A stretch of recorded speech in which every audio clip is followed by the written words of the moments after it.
60 वर्ष की उर्मिला शहर के बाहरी हिस्से में अपने छोटे से घर में अकेली रहा करती थी। एक रात शहर में बहुत जोर का तूफान आया। जोर जोर से हवाएं और आंधी तूफान के साथ तेज बारिश होने लगी।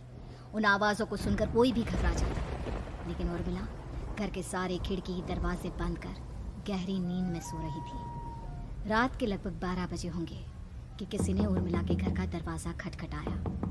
दरवाजे के खटखटाने की आवाज़ सुनकर उर्मिला की नींद खुलती है। आखिर इतनी रात को कौन आया होगा? उर्मिला जाकर दरवाज़ा खोलती है तो सामने लगभग 26 साल की बेहद सुंदर लड़की को खड़ा देख हैरान रह जाती है। कौन हो बेटा, और इतनी रात को इतने भयंकर तूफान में कहाँ भटक रही हो? चाची, आपने मुझे पहचाना नहीं? मैं आपकी दूर की रिश्तेदार शालिनी। अरे हाँ, बचपन में तुझे देखा था। इतनी जवान हो गई है, कैसे पहचान में आती। लेकिन तू यहाँ क्या कर रही है, और वो भी ऐसी अंधेरी तूफान भरी रात में? उर्मिला की बात सुनते ही शालिनी की आंखों से आंसू बहने लगे। वो फूट फूट कर रोने लगी। ये देखकर उर्मिला को कुछ समझ में नहीं आया और उसने शालिनी का हाथ पकड़कर घर के अंदर आने के लिए कहा। जैसे ही शालिनी घर के अंदर रोशनी में आई, उर्मिला की नज़र उसके पेट की तरफ गई, जिसे देखकर ये साफ पता चल रहा था कि वो प्रेग्नेंट है। अरे तू तो पेट से है। ऐसी हालत में इतने भयंकर तूफान में आधी रात को बाहर भटक रही है। आखिर बात क्या है बेटा, मुझे सब कुछ साफ साफ बता। क्या बताऊं चाची, ये सब जिसकी वजह से हुआ है उसके बारे में बताने में भी मुझे शर्म आती है। मैंने घर वालों की मर्जी के खिलाफ जाकर एक लड़के से शादी कर ली थी, पर वो शादी के 1 महीने बाद ही मुझे छोड़कर चला गया। छोड़कर चला गया का क्या मतलब? क्या उसके साथ कोई हादसा हो गया? नहीं, उसे कोई दूसरी लड़की पसंद आ गई और मेरी प्रेगनेंसी की खबर सुनते ही उसने मुझे बेसहारा छोड़ दिया। उसके बाद मैं अपने घर गई, लेकिन माँ पापा ने मुझे घर में कदम तक नहीं रखने दिया। तभी मुझे आपकी याद आई। कोई बात नहीं, कोई बात नहीं, तुमने यहाँ आकर अच्छा ही किया। एक काम करो, तुम आराम करो। वैसे भी ऐसी हालत में इतना घूमना फिरना और इस तरह आधी रात को बाहर भटकना ठीक नहीं होता। प्रेग्नेंट औरत को आधी रात को घर से बाहर नहीं निकलना चाहिए। बुरी आत्माएं उस पर अपना असर दिखा सकती है। और इतना कहकर उर्मिला ने शालिनी को एक दूसरे कमरे में जाकर आराम करने के लिए कहा। लेकिन जैसे ही शालिनी अपने कमरे में जाने लगी, अचानक से उर्मिला ने उसे रोक लिया। एक बात बताओ बेटा, तुम्हारा कौन सा महीना चल रहा है? पेट देखकर तो लगता है कि लगभग 6 महीने पूरे हो गए होंगे। उर्मिला की बात सुनकर शालिनी के होठों पर मुस्कुराहट आ गई। चाची जी, अभी सिर्फ 1 ही महीना हुआ है। शालिनी की बात सुन उर्मिला दंग रह गई। उसे समझ में नहीं आ रहा था कि प्रेगनेंसी के पहले ही महीने में शालिनी की हालत ऐसी क्यों थी। लेकिन फिर उसने बात को नज़रअंदाज कर शालिनी को आराम करने के लिए कहा और खुद भी कमरे में जाकर सो गई। अभी कुछ ही घंटे बीते थे कि अचानक से एक बच्चे के बड़े ही अजीबोगरीब बेढंगे तरीके से रोने की आवाज़ें उर्मिला के घर में गूंजने लगी। उन आवाज़ों को सुनकर उर्मिला की नींद फिर से खुलती है। ये अचानक बच्चे के रोने की आवाज़ कहाँ से आने लगी? उसने उठकर चारों तरफ देखा, पर वहाँ उसे कोई नजर नहीं आया। उर्मिला घबराते हुए शालिनी के कमरे में गई तो वहाँ उसे कमरे की दीवार पर एक बेहद खौफनाक साया नजर आया, जिसे देखकर उर्मिला बुरी तरह से घबरा गई। आखिर ये सब क्या हो रहा है? शालिनी, शालिनी उठो! उसने जोर जोर से आवाज देकर शालिनी को जगाने की कोशिश की, लेकिन ऐसा लग रहा था जैसे उसकी आवाज शालिनी तक पहुंच ही नहीं रही थी। कमरे की दीवार पर एक बहुत बड़ा और बेहद डरावने दिखने वाले इंसान का साया और एक बच्चे के अजीबोगरीब ढंग से रोने और चीखने की आवाज़ें अब उर्मिला को ज्यादा डराने लगी थी। उर्मिला को शालिनी की चिंता सताने लगी और उसने पूरी ताकत के साथ चीखकर शालिनी को आवाज लगाई, शालिनी! तभी अचानक सब कुछ एकदम पहले जैसा हो जाता है और उर्मिला की आवाज सुनकर शालिनी की नींद खुलती है। क्या हुआ चाची, आप इतनी तेज क्यों चिल्ला रही हैं? आप ठीक तो है ना? अभी मैंने तुम्हारे कमरे में कुछ अजीब सा देखा। तुम ठीक हो ना शालिनी? मुझे यहाँ एक बच्चे के रोने की आवाज़ें आ रही थी। लगता है आपको मेरी कुछ ज़्यादा ही चिंता हो गई है। आपने मेरी प्रेगनेंसी के बारे में कुछ ज़्यादा ही सोच लिया होगा। मैं एकदम ठीक हूँ, आप आराम से सो जाइए। इतना कहकर शालिनी ने उर्मिला को फिर से अपने कमरे में जाने के लिए कहा और खुद भी जाकर सो गई। पर अब उर्मिला की आंखों से नींद गायब हो चुकी थी। अगली सुबह जब शालिनी उठी तो वो सीधा उर्मिला के पास आई। गुड मॉर्निंग चाची। तभी अचानक उर्मिला की नज़र शालिनी के पेट पर पड़ती है, जिस पर नीले रंग से एक अजीब सी आकृति नजर आ रही थी। शालिनी, ये तुम्हारे पेट को क्या हुआ? मैंने इतनी औरतों को देखा है, ऐसा तो किसी के साथ नहीं होता। शालिनी ने जैसे ही अपने पेट की तरफ देखा तो उसे वहां कुछ भी नजर नहीं आया। चाची कुछ भी तो नहीं है, सब कुछ एकदम नॉर्मल है। आपको क्या अजीब लग रहा है? इससे पहले कि उर्मिला उसके सवाल का कोई जवाब देती, अचानक से शालिनी के पेट में जोर जोर से दर्द होने लगा। वो बुरी तरह दर्द से तड़पने लगी। चाची, चाची! ये सब देखकर उर्मिला बहुत घबरा गई। उसने धीरे धीरे शालिनी के पेट को सहलाना शुरू किया, लेकिन शालिनी का दर्द कम नहीं हुआ। उर्मिला जाकर रसोई से पानी का गिलास लेकर आई और शालिनी को पानी पिलाने की कोशिश करने लगी। ले बेटा, पानी पी ले, तुझे आराम मिलेगा। ले ले। नहीं चाची, मुझे बहुत तेज दर्द हो रहा है। अरे थोड़ा पी ले बेटा। जैसे ही उर्मिला ने शालिनी को पानी पिलाया, उसने देखा कि गिलास में बचा पानी का रंग नीला पड़ गया और शालिनी की आंखें अजीब हो गई। उसके पेट पर बच्चे का एक डरावना चेहरा नजर आने लगा। ये सब देखकर उर्मिला की डर से हालत खराब होने लगी, पर तभी शालिनी का दर्द ठीक हो गया। बेटी, अभी तुम्हारा दर्द ठीक है तो ऐसा करो, तुम थोड़ी देर आराम कर लो। शालिनी को आराम करने के लिए कहकर उर्मिला तेज कदमों से चलकर घर से बाहर निकल जाती है और पास ही रहने वाली एक औरत कालिंदी के पास पहुंचती है। अरे उर्मिला बहन, बड़े दिनों बाद दिखाई दी, क्या हुआ? बहुत घबराई हुई सी लग रही हो, सब ठीक तो है ना? क्या बताओ कालिंदी बहन, मेरी एक दूर की रिश्तेदार आई हुई है। वो पेट से है और उसके साथ ना अजीब अजीब चीजें हो रही है। अब उर्मिला सारी बात कालिंदी को बताती है, जिसे सुनने के बाद काले जादू और तंत्र विद्या की माहिर कालिंदी एक ताबीज बनाकर उसे देती है। बहन, मुझे शालिनी पर किसी बुरी आत्मा का साया लगता है। ये ताबीज ले जाओ, आज रात को 12 बजे उसे पहना देना, फिर सब ठीक हो जाएगा। उर्मिला ताबीज लेकर घर वापस आती है और अब आधी रात के होने का इंतजार करने लगती है। जैसे ही आधी रात होती है, वो नींद में सोई शालिनी को ताबीज पहना शांति से अपने कमरे में आकर अपने पलंग पर लेट जाती है। अब सब ठीक हो जाएगा। ये सोचकर उर्मिला शांति की एक सांस ही लेती है कि तभी अचानक उसकी आंखों के सामने कुछ ऐसा आता है जिसे देखकर उर्मिला डर से चीखने लगती है। तुम कौन हो? कौन हो तुम? जाओ यहाँ से, जाओ जाओ यहाँ से। तभी उर्मिला की एक जोरदार दर्द भरी डरावनी चीख वहां पर गूंज गई। उर्मिला की आंखों के सामने एक बच्चा खड़ा हुआ था, जिसका पूरा शरीर किसी बूढ़े की तरह नजर आता था, लेकिन मुंह किसी नवजात बच्चे की तरह था। उसकी आंखें गुस्से से लाल थी और वो घूर घूर कर उर्मिला की तरफ देखा जा रहा था। कौन हो तुम? कौन हो? उर्मिला के चीखते ही वो बच्चा जोर जोर से रोने लगा। घबराकर उर्मिला ने अपने हाथों को अपने कानों पर रख लिया। उसकी समझ में नहीं आ रहा है कि आखिर ये सब उसके साथ क्या हो रहा है। कौन हो तुम? कौन हो? क्या चाहते हो मुझसे? जाओ जाओ यहाँ से। आखिर तुम हो कौन? तभी अचानक से उर्मिला के पूरे घर में लाल रंग की रोशनी फैल गई। वो बच्चा धीरे धीरे कदमों से चलता हुआ उर्मिला की तरफ बढ़ने लगा। किसी नवजात पैदा हुए बच्चे के जैसे उसके रोने की आवाज अब उर्मिला के कानों में गूंज रही थी।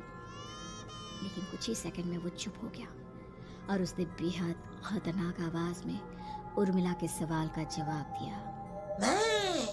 मैं वो हूँ जो अब तक पैदा नहीं हुआ, लेकिन जब मैं पैदा हो जाऊंगा तो वो होगा जो अब तक कभी नहीं हुआ।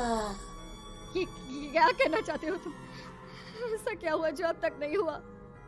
तबाही होगी, तबाही। सब कुछ खत्म हो जाएगा और ये जो लड़की मुझे जन्म देने वाली है, मैं उसका खून पी जाऊंगा, सारा खून।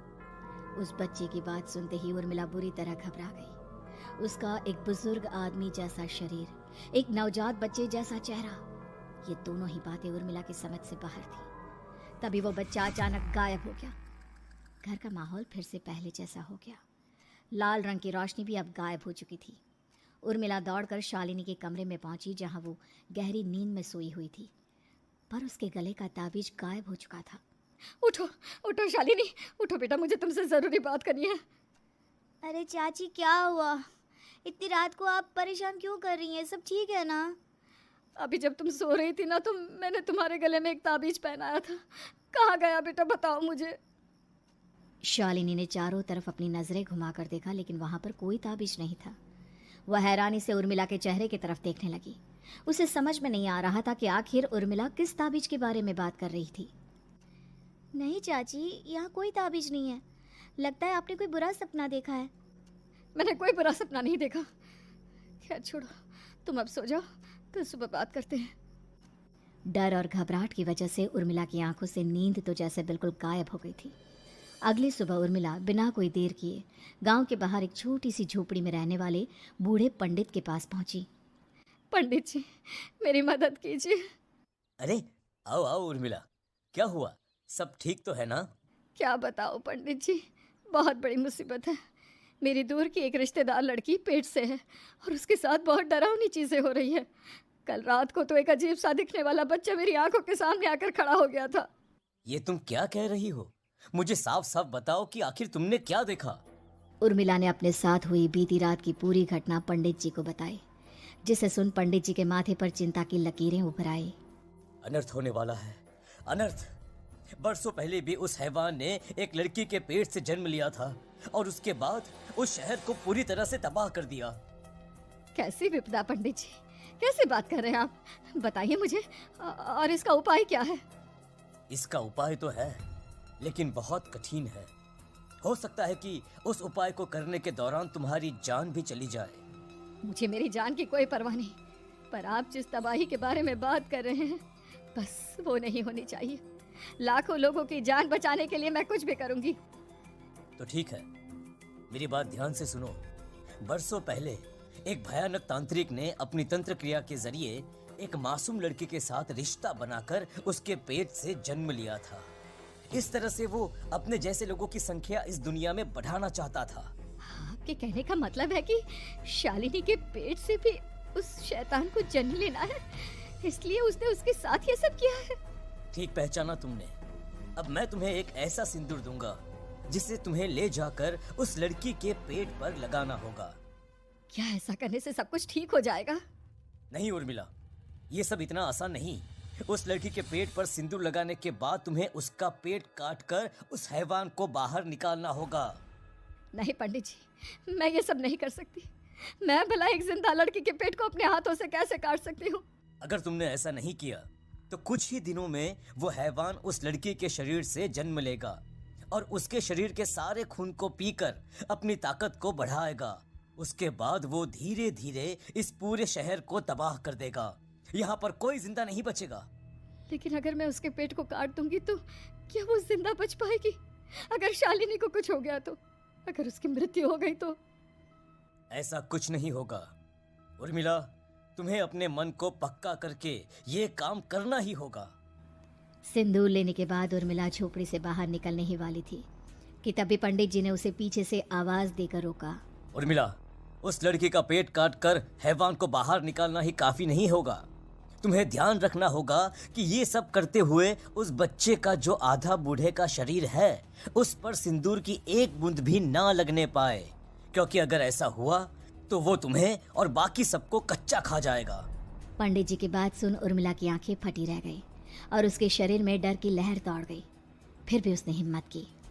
ठीक है पंडित जी, मैं पूरी कोशिश करूंगी कि मैं उस हैवान को वहीं के वहीं खत्म कर पाऊं। इसके बाद उर्मिला तेज कदमों के साथ घर वापस आती है।